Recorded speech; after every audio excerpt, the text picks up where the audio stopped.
Saya Iwan Giranza dengan NIM 2624056. Saya akan membahas materi tentang e-commerce. E-commerce atau electronic commerce adalah proses jual beli barang atau jasa secara elektronik melalui internet. E-commerce memungkinkan transaksi tanpa harus bertemu langsung antara penjual dan pembeli. Fungsi utamanya adalah memfasilitasi transaksi digital untuk produk dan jasa, mempertemukan konsumen dan produsen secara online. Kelebihan e-commerce: cakupan global, tidak ada batasan geografis, bisnis dapat menjangkau pasar global. Yang kedua adalah kecepatan transaksi. Proses transaksi dapat dilakukan dalam hitungan detik.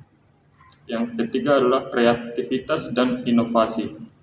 Dalam bisnis dapat memanfaatkan teknologi terbaru untuk menyampaikan informasi dan promosi secara dinamis. Yang keempat itu efisiensi, penghematan biaya operasional dan peningkatan efektivitas manajemen. Yang kelima itu kepuasan pelanggan. Konsumen dapat melakukan transaksi kapan saja dan dari mana saja. Keuntungan e-commerce: yang pertama, bagi konsumen. Konsumen bisa membeli barang kapan saja tanpa harus keluar rumah atau membawa uang tunai. Contohnya, seorang konsumen bisa berbelanja menggunakan perangkat pribadi dari rumah. Yang kedua, keuntungan bagi pebisnis, yaitu pebisnis tidak perlu memiliki toko fisik sehingga mengurangi biaya operasional. Contohnya, penjual tenun dapat mengelola penjualan online dan memperbarui informasi produk dengan mudah. Keuntungan bagi manajemen, yang ketiga itu informasi penjualan dan performa bisnis dapat diperoleh dengan cepat, memungkinkan strategi bisnis yang lebih baik. Contohnya, dengan jangkauan global, bisnis dapat meningkatkan penjualan dan laba perusahaan. Untuk yang kedua, yang materi keamanan sistem aplikasi. Pentingnya keamanan dalam e-commerce sangat penting karena ancaman dari peretas yang ingin mencuri data atau merusak sistem. Langkah-langkah keamanan yaitu dapat menggunakan yang pertama itu teknologi kriptografi. Kriptografi digunakan untuk mengamankan data dengan mengubah informasi menjadi teks rahasia yang hanya bisa dibaca oleh pihak yang berwenang. Yang kedua itu dapat menggunakan keamanan one time password atau OTP.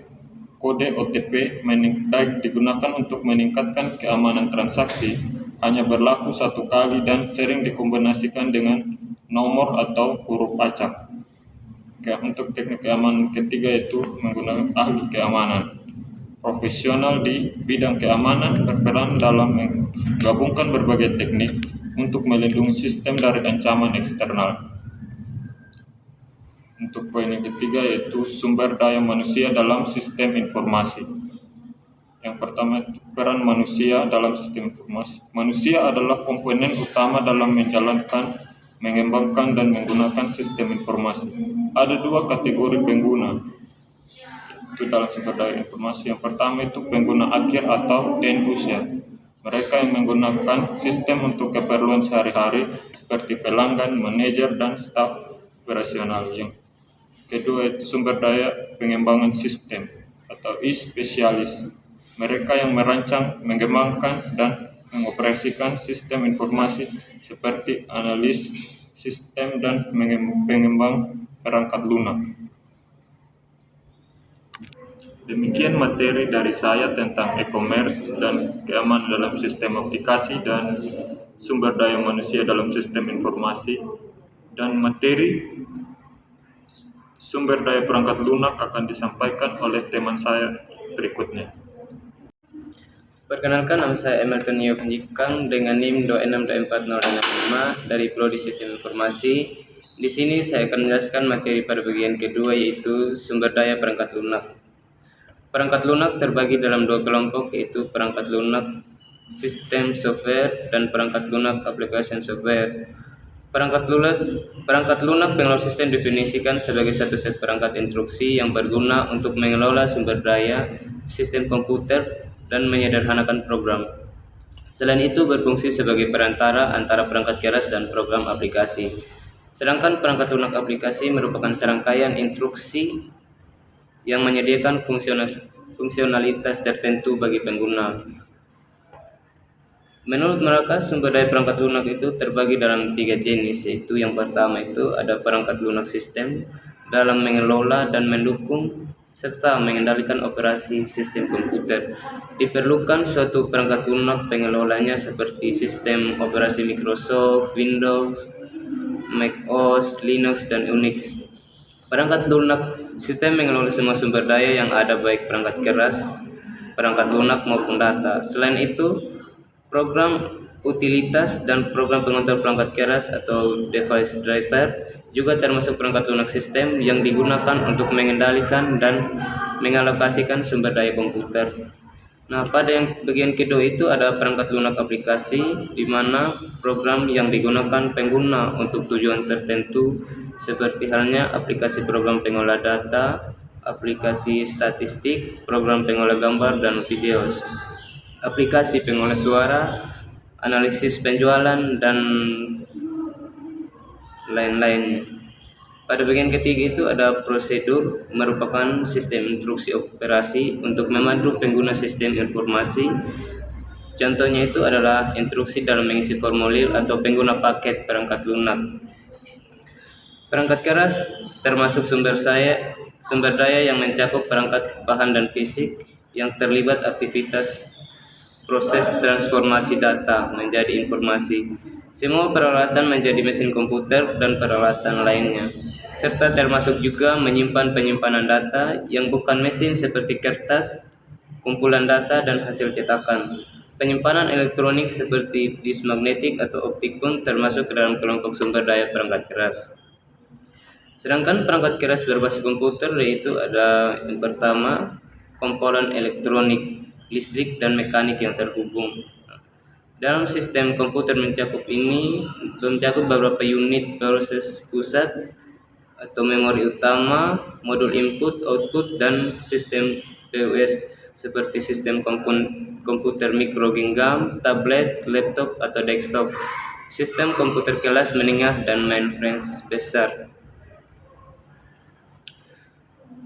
Richard Fox 2013 menjelaskan bahwa struktur komputer modern terdiri dari beberapa komponen, yaitu seperti Central Processing Unit atau CPU. Unit pemrosesan ini sentral berfungsi menjalankan instruksi dan mengendalikan berbagai komponen di komputer seperti memerintahkan sebuah komponen. Yang kedua itu ada memori sebagai tempat berlangsungnya proses di mana sebuah program dan data itu disimpan. Yang ketiga itu ada subsistem input atau output yang mencakup semua perangkat peripheral atau penyimpanan data dan jaringan. Yang keempat itu ada BIOS yang merupakan perangkat yang berfungsi sebagai penghubung antar komponen untuk mengirimkan data dan informasi. Pada bagian yang kedua itu ada perihal tentang komputer, yaitu semua perangkat input memasukkan data dan perintah seperti mouse elektronik, keyboard, trackball. Perangkat output untuk keluaran informasi seperti layar, monitor, atau printer. Dan perangkat penyimpanan seperti drive untuk disk magnetik atau optik yang digunakan untuk menyimpan data dan informasi. Sistem informasi berbasis komputer pada umumnya melibatkan banyak perangkat keras komputer dan terhubung melalui jaringan komunikasi yang digunakan untuk distribusi data dan informasi. Keduanya dikirimkan melalui jenis sinyal dasar, yakni sinyal analog dan sinyal digital. Jenis sinyal analog berupa gelombang kontinu dengan parameternya, amplitudo, serta frekuensi gelombang. Sedangkan pada jenis sinyal digital berupa pulsa diskrit yang mewakili serangkaian bit angka 0 dan angka 1 dalam bentuk biner. Selanjutnya, jaringan merupakan salah satu komponen yang berkontribusi penting dalam proses pengumpulan data serta penyebaran informasi yang mencakup infrastruktur jaringan komunikasi. Yang pertama itu ada infrastruktur jaringan dari semua perangkat keras jaringan seperti perangkat lunak, jaringan, dan teknologi pengolahan data yang dapat digunakan untuk mendukung aktivitas operasi. Yang kedua itu ada media komunikasi yang digunakan dalam komunikasi data dari titik lain ke satu titik, atau dari komputer satu ke komputer lainnya dapat menggunakan dua jenis media. Demikian materi dari saya. Untuk materi selanjutnya akan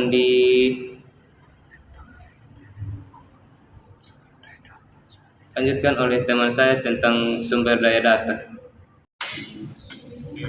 Perkenalkan, nama saya Fiosan Nathan Deopraing dengan NIM 26240667 Prodi Sistem Informasi. Di sini saya akan menjelaskan tentang sumber daya data. Data sebagai bahan baku informasi merupakan sebuah aset bagi organisasi seperti halnya aset organisasi lainnya seperti kendaraan, inventaris, uang bangunan.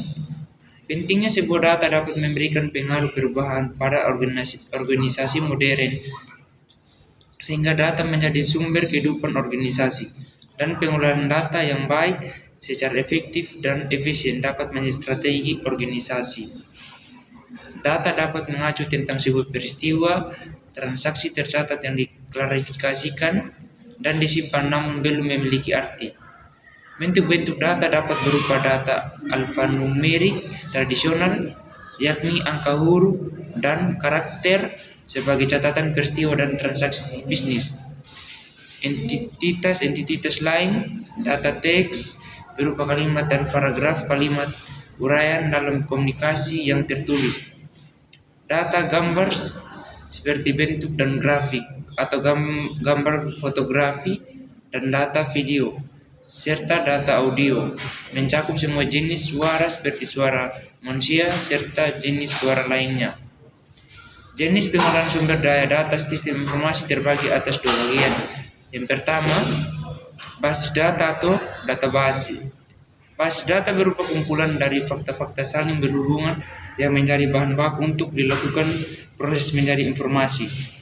Pengolahan data dilakukan dengan menggunakan perangkat lunak pengelola data, yakni sistem manajemen basis data, database manajemen sistem yang memiliki tanggung jawab dalam mengatur dan mengelola data agar dapat diakses dan efisien dalam penggunaannya. Yang kedua, basis pengetahuan atau knowledge base mencakup data dan informasi yang disusun dan diolah sedemikian rupa dan disimpan dalam bermacam-macam jenis dan bentuknya, seperti aturan-aturan, fakta, bahkan contoh penyelesaian kasus yang pernah ada yang digunakan dengan sistem manajemen pengetahuan dan sistem pakar yang bertujuan memberi pemahaman, berbagai keahlian, pengalaman, dan akumulasi pembelajaran yang dapat diterapkan dalam mencari solusi permasalahan bisnis yang sama. Demikian materi dari video saya, dan ini akan menjadi materi terakhir dari video kami bertiga. Sekian dan terima kasih.